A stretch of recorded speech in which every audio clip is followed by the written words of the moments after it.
Tere, minu nimi on Neeme Lumi, olen füüsikahariduse lektor Tallinna Ülikoolis ja olen valmis teile pakkuma uuest aastast, teisest semestrist sellist toredat mikrokraadi, mille nimeks on digitehnoloogiaga rikastatud eksperimendid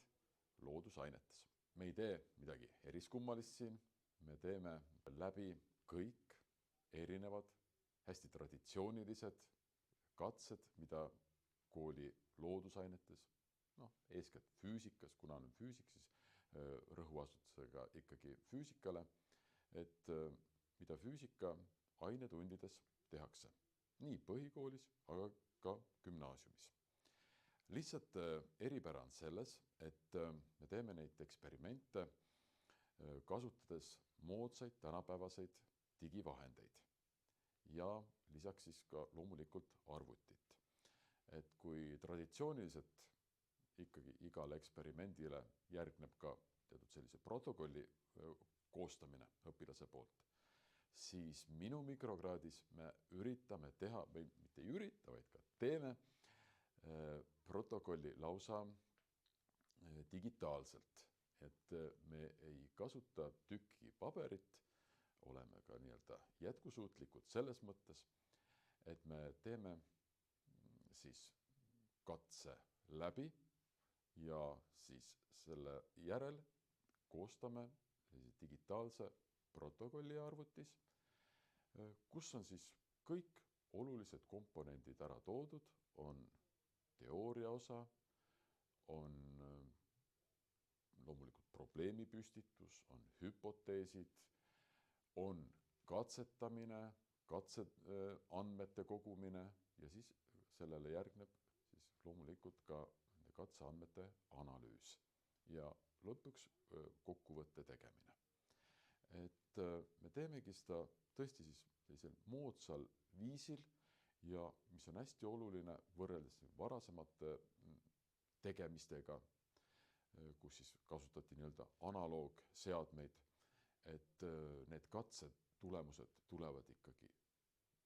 suhteliselt täpsed,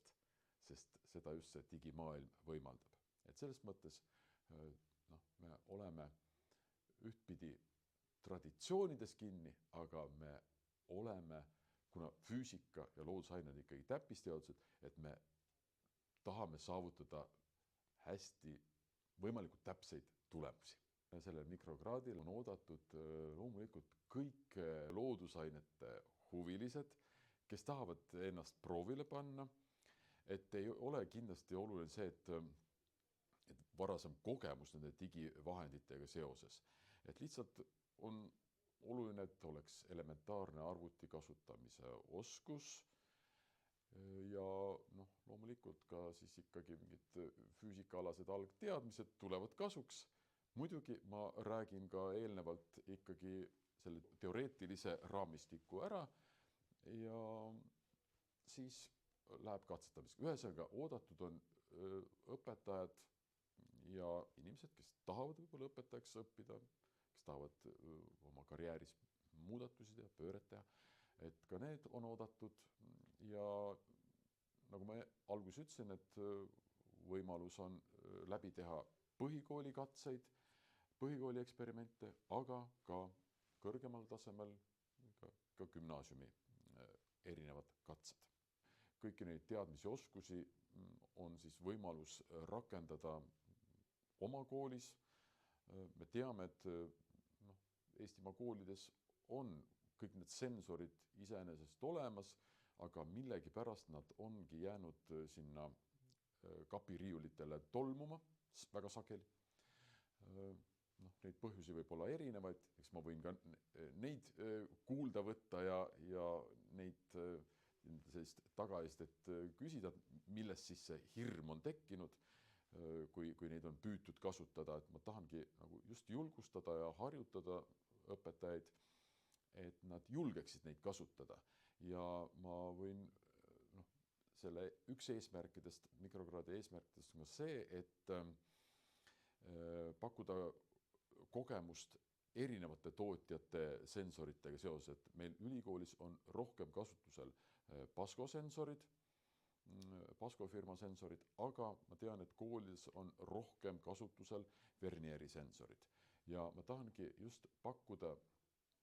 sellist laiemat pilti, et millised võimalused on siis ühe tootja sensoritega ja millised võimalused on teise tootja sensoritega ja siis on õpetajatel tulevikus võimalus valida, et